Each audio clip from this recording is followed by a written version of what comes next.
Bonjour à vous qui êtes en direct sur Frika TV, la télévision qui explore en profondeur le secteur économique.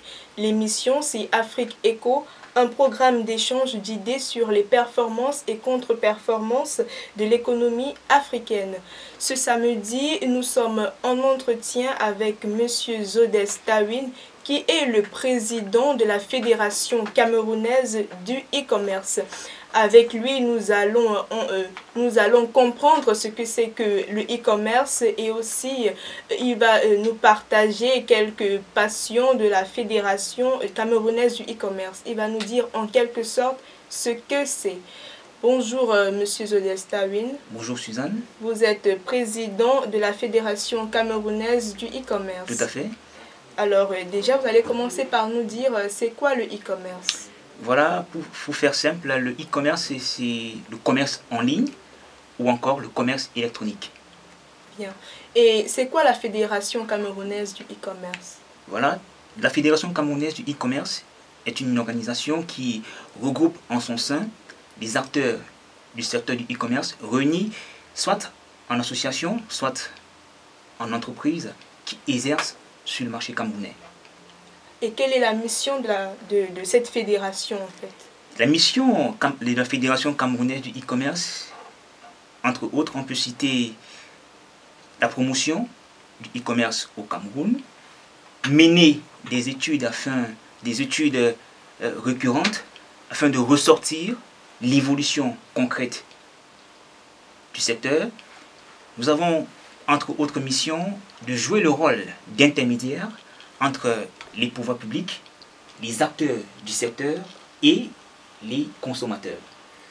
Nous sommes également ce label de confiance parce que nous sommes rendus compte à travers nos études que les consommateurs ont un problème de confiance.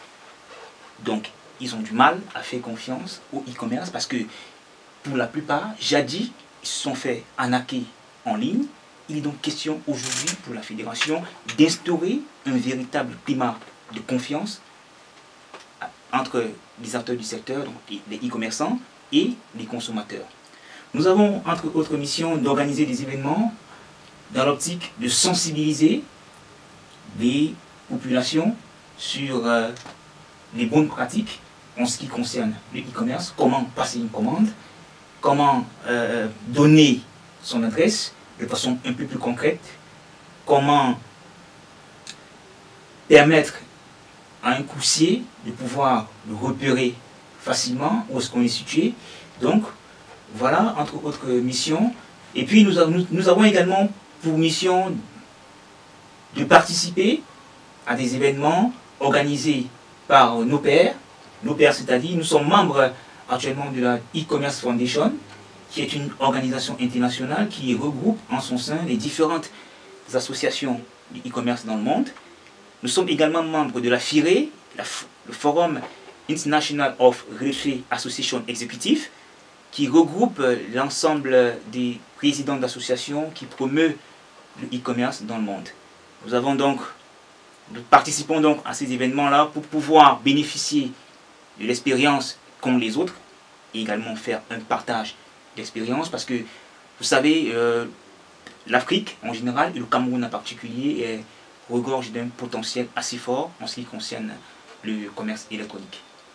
Merci Monsieur Zodès. Tout à l'heure vous avez parlé de la peur de certains clients de se faire arnaquer. Ça me donne envie de vous poser des questions sur en fait, quelles sont les difficultés que vous rencontrez généralement dans cette pratique, dans l'exercice de cette pratique. Voilà, entre autres difficultés, il y a le véritable problème d'adressage, l'adressage humain. Donc, quand un client commande sur Internet et qu'il donne son adresse, dans la majorité des cas, ce n'est pas exactement ça. Donc, il faut toujours que le coursier arrive, qu'il essaye d'appeler pour se rassurer, c'est à quel niveau, c'est quelle rue, c'est quel couloir. Vous voyez? Donc, si on avait cet adressage humain, matérialisé de façon un peu plus concrète, je crois que ça participerait à favoriser l'évolution du e-commerce au Cameroun. Il y a également ce problème de sécurisation des données privées des consommateurs. Vous savez, sur les sites internet, on reçoit des citoyens de tous bords. Donc il est donc crucial de pouvoir sécuriser les données personnelles que les consommateurs entrent lorsqu'ils passent leur commande. Entre autres problèmes également, il y a un véritable frein parce que lors de nos études que nous avons menées jusqu'ici, pour la plupart, les gens sont un peu plus réticents parce que il y a ce problème de confiance en fait. La Fédération camerounaise du e-commerce se positionne donc à ce jour comme ce véritable label de confiance qui veut mener des actions afin d'instaurer la confiance dans les mémoires des consommateurs. Merci. Tout à l'heure, vous avez parlé de freins. Est-ce que Internet et son faible taux de pénétration sur le continent ne peut-il pas composer un? Tout à fait. Vous savez, on ne peut pas parler de commerce électronique sans parler d'Internet. C'est la base. C'est la base en ce qui concerne ce type de commerce-là. Le taux de pénétration d'Internet en Afrique, il est relativement faible. C'est vrai qu'il varie considérablement d'un pays à un autre. Mais pour le Cameroun, nous sommes à pratiquement 24%, ce qui est tout à fait insuffisant. Mais il est très important de noter que les pouvoirs publics, plus précisément le ministère des Postes et Télécommunications, mène des actions concrètes. On voit quand même qu'au fil des années, il y a une certaine évolution en ce qui concerne le taux de pénétration d'Internet. Et quelles stratégies les pouvoirs publics peuvent-ils mettre en place pour favoriser l'accès à Internet et du e-commerce? Entre autres stratégies que nous pouvons, parce que comme je l'ai dit plus haut, nous sommes cette organisation-là qui joue un peu le rôle d'intermédiaire entre les pouvoirs publics, les acteurs du secteur et les consommateurs. Donc lors des entretiens que nous avons avec ces autorités, nous proposons toujours diverses stratégies pour pouvoir améliorer le secteur, notamment la fibre optique, de déployer encore plus loin cette fibre optique-là, voilà, et surtout de booster un peu les acteurs du secteur de la télécommunication pour qu'ils essayent. C'est vrai qu'ils font déjà des efforts assez considérables, mais nous demandons toujours mieux, voilà, pour que le e-commerce puisse se porter de mieux en mieux. Merci. Et dans votre organisation, avez-vous déjà eu dans votre organisation, avez-vous déjà eu à organiser des foires pour la promotion, par exemple, de votre fédération?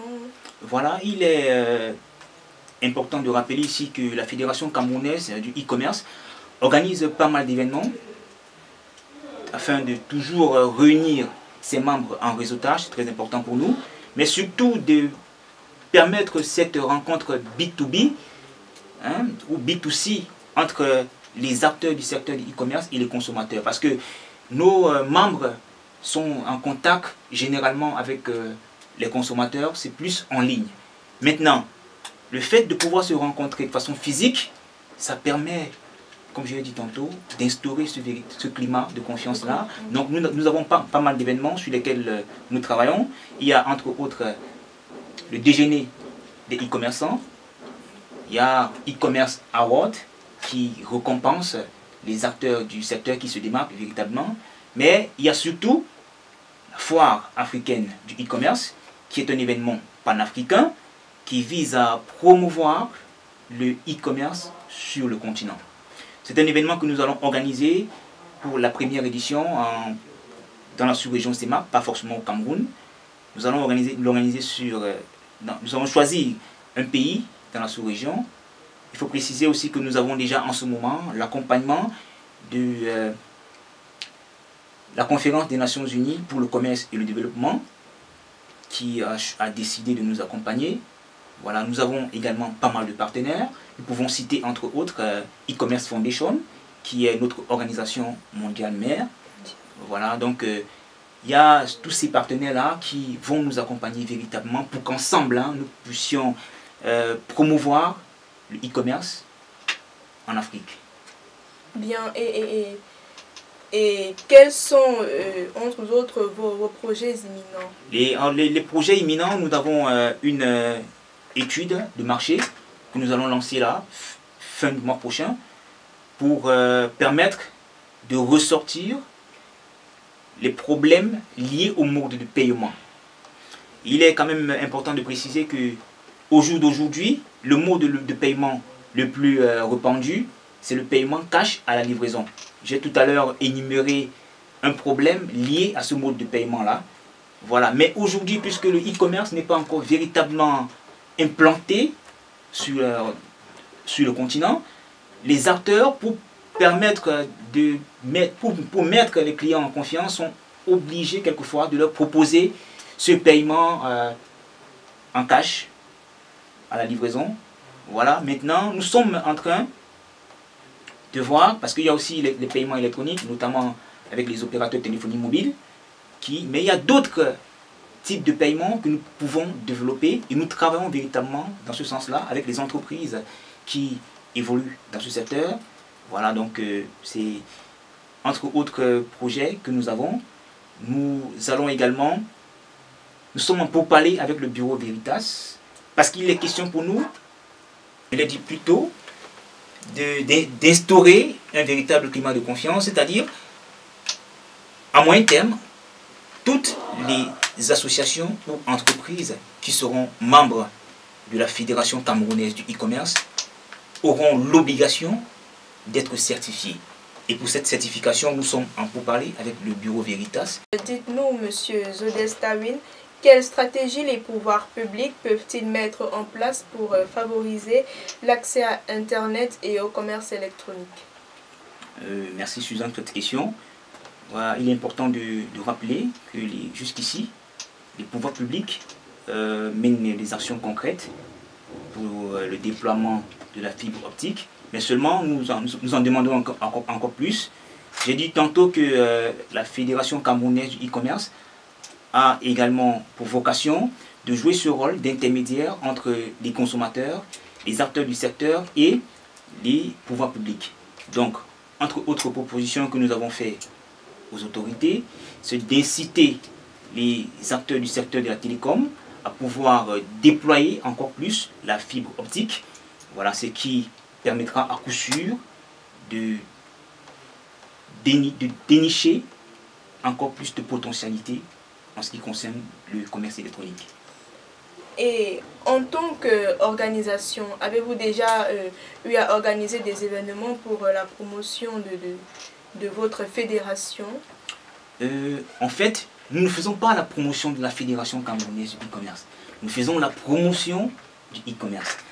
Entre autres événements que l'organisation promeut, il y a le déjeuner des e-commerçants. Il y a également e-commerce Award, qui est un événement qui récompense les acteurs du secteur qui se sont déployés ou alors qui se sont démarqués de façon concrète. Mais il y a surtout la foire africaine du e-commerce, qui est un événement qui vise à promouvoir le e-commerce en Afrique, donc un événement panafricain. À ce jour, nous avons déjà eu la confirmation de la conférence des Nations Unies pour le commerce et le développement, qui a décidé comme ça de nous accompagner dans l'organisation de cet événement. Nous avons également notre organisation mère, notamment e-commerce Foundation, qui est une organisation à laquelle nous adhérons depuis quelques mois déjà, une organisation basée en Hollande qui regroupe les associations du e-commerce dans le monde. Bien, et quels sont vos projets imminents? Les projets imminents de la fédération, fin du mois prochain, nous allons lancer une étude du marché. L'étude sera essentiellement basée sur le développement des modes de paiement en ce qui concerne le commerce électronique. À ce jour, nos membres, pour faciliter ou alors pour mettre en confiance les consommateurs, ils sont obligés de leur proposer le paiement cash à la livraison. Mais seulement, tout à l'heure, j'ai fait part d'un problème lié à ce type de paiement. Maintenant, nous sommes en train de voir dans quelle mesure diversifier les modes de paiement électronique. C'est vrai qu'il y en a déjà que les opérateurs de téléphonie mobile nous proposent. Maintenant, il est question ici de pouvoir voir dans quelle mesure diversifier encore plus ces modes de paiement électronique. Voilà, nous sommes déjà en train de travailler avec des entreprises qui exercent dans ce domaine-là et qui vont d'ici là nous proposer des solutions que nous allons comme ça mettre sur la table lors d'une assemblée générale avec nos membres, et on va en parler et voir dans quelle mesure l'implémenter de façon concrète. Oui, et vous travaillez avec quelle entreprise déjà? Actuellement, nous sommes en partenariat avec Digit.com. Digit.com qui est une entreprise basée en Afrique du Sud, voilà, qui exerce dans le secteur des paiements électroniques, des paiements en ligne. Merci Zodestawin d'avoir répondu à nos questions. Pouvez-vous dire un dernier mot à l'endroit des Africains passionnés par le e-commerce? Voilà, à tous les Africains en général et en particulier les Camerounais, je dis, intéressons-nous au e-commerce. C'est un secteur d'avenir parce que chez nous en ce moment, depuis quelques années déjà, on parle d'économie numérique, mais on parle également de e-commerce. Donc le e-commerce, le Cameroun regorge pas mal de potentialités en ce qui concerne ce secteur-là. Donc c'est un secteur assez porteur pour ceux qui seront avant-gardistes et ceux qui seront s'y prendre. Bien. Merci à vous, monsieur. C'est moi. Chers téléspectateurs, c'est ici que prend fin cette autre édition d'Afrique Eco.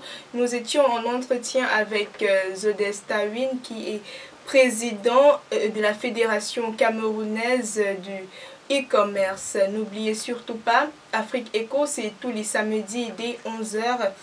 Restez scotchés sur Africa TV, une vision panafricaine de l'économie. Merci.